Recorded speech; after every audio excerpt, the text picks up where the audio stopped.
to PD on the Go, the podcast that delivers bite-sized learning on communication, collaboration, and facilitation for busy teacher leaders. Tune in while you're in the car, on your lunch break, or making copies, and get ready to level up your leadership skills.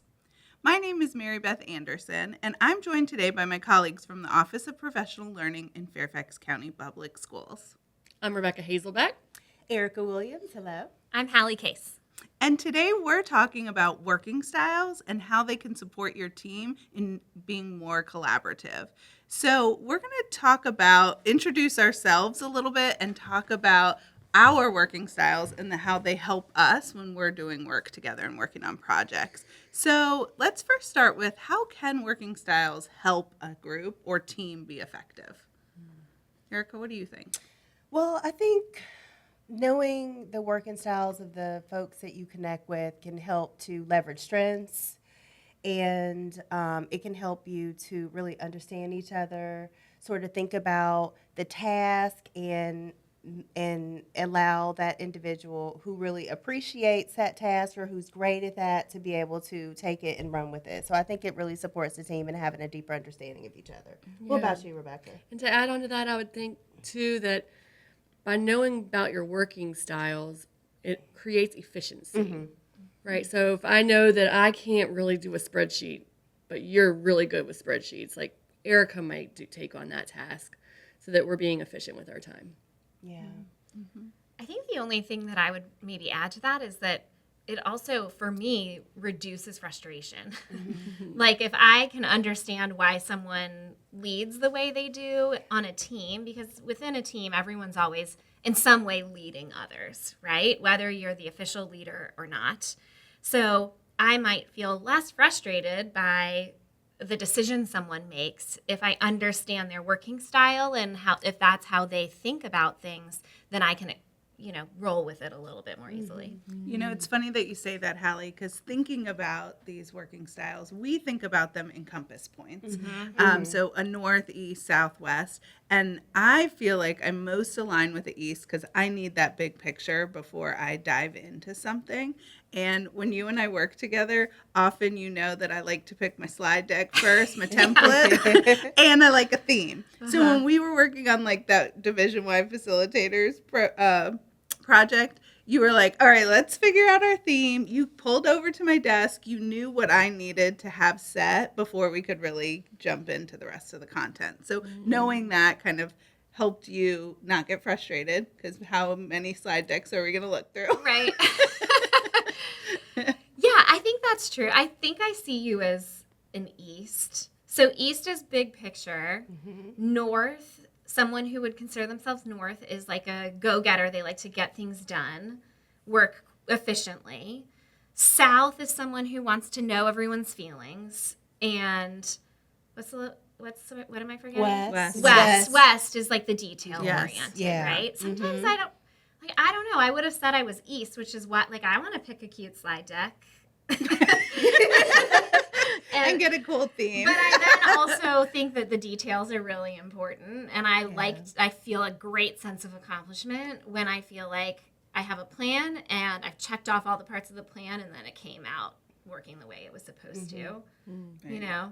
I mean, I think the interesting thing about it is we might all resonate with being a South in some categories, or we might lean towards the West with certain projects. We may have orientation to all of them, but I think it's about how you start. What is your natural inclination? Like some would say, I'm a South. Well, I really appreciate voices and making sure everybody feels great as they're really getting into the work. So I think that we can all connect with each of them, but it's like, what is your your natural inclination?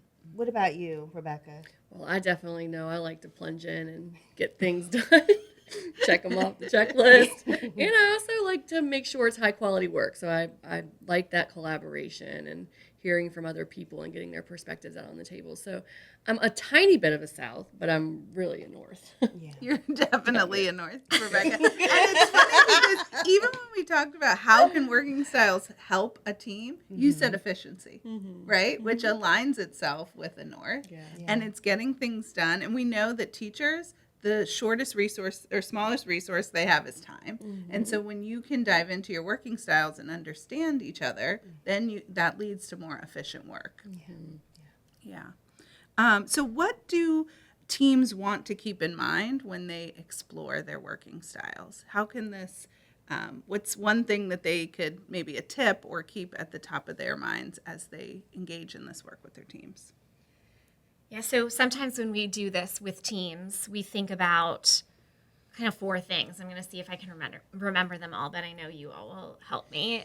One is your strengths, right? So because my working style is I like to care about the details, what does that bring to the table when I'm working with a team? But then also, what are the drawbacks of that? And where could it cause frustrations? So I would think about that as a team. What are your strengths? What are your drawbacks if that's your working style? What would you want other people to know about you because of your working style? And then, like, who do you think you might rub the wrong way sometimes? But I think, like, being open and honest, and I think I got all 4, like, talking about those 4 things. So that would be it's sort of a tried and true. Like, we've really seen teams come together that have known each other for a long time and learn new things by thinking through those 4 questions. Or we've even done it with, like, large groups that don't know each other at all, and they group and get to see, what can I learn from these people who might also be primarily a get things done person, but maybe we still approach things differently. So that's what I think. I don't know. What would you add to that, Erica? I mean, I really think that you summed it up. I think another part of it is to continue that reflection. So we talked about it at the beginning of the year. It's great to revisit it even at the end of the quarter, or perhaps at the start of the new year, like once or twice, 2 to 3 times a year, to check in and to ensure that as a team you're meeting everyone's needs. I think that reflection piece is important too. Yeah, and we have a resource that we can offer to our listeners that can support that conversation with their teams about highlighting the strengths, highlighting the drawbacks, highlighting how you might work with other compass points. So you'll be able to find that on our Google site. But thank you so much for joining us today. And we will share those resources and ideas related to today's topic on our Instagram, and our handle is at FCPS_PD. So join us next week for more PD on the Go.